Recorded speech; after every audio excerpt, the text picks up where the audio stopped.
सुद्धा गाईडलाईन्स आहेत आणि माननीय पोलीस आयुक्त आशुतोष डोंगरे सरांच्याही सूचना होत्या की अवैध शस्त्र विक्री असेल किंवा अवैध शस्त्र साठा असेल त्याच्यावरती कारवाई पोलीस कमिशनरेटमध्ये करावायची आहे। त्या अनुषंगानं क्राईम ब्रँच ठाणे यांच्या अंतर्गत असणारं खंडणीविरोधी पथक आणि विशेष कृती दलचे सहाय्यक पोलीस आयुक्त शेखर बागडे आणि त्यांची पूर्ण team PI Vanita Patil madam, API Karmale साहेब, एपीआय गोरे साहेब, पीएसआय राठोड साहेब आणि त्यांची पूर्ण टीम यांना एक इन्फॉर्मेशन होती की राबोडीच्या हद्दीमध्ये वेपन विक्री करता एक आरोपी येत आहे। त्या अनुषंगानं त्यांनी ट्रॅप आयोजित केला।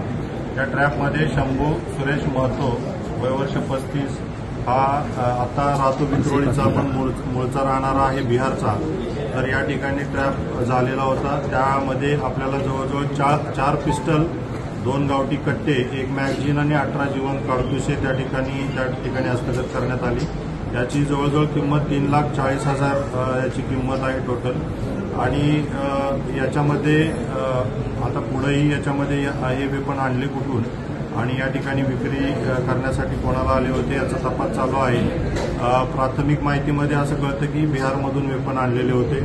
तर अतिशय चांगलं काम इलेक्शनच्या पार्श्वभूमीवर असेल क्राईम ब्रँचनं खंडणीविरोधी पथकाने या ठिकाणी केलेलं आहे आणि पुढील काही माहिती आहे त्या अनुषंगानं पुढील आरोपी आपण याच्यामध्ये अरेस्ट करणार आहे आणि याच्यामध्ये आणखीन काही वेपन मिळतात का त्याचाही तपास चालू आहे। बॅकग्राऊंड काय आरोपीचा?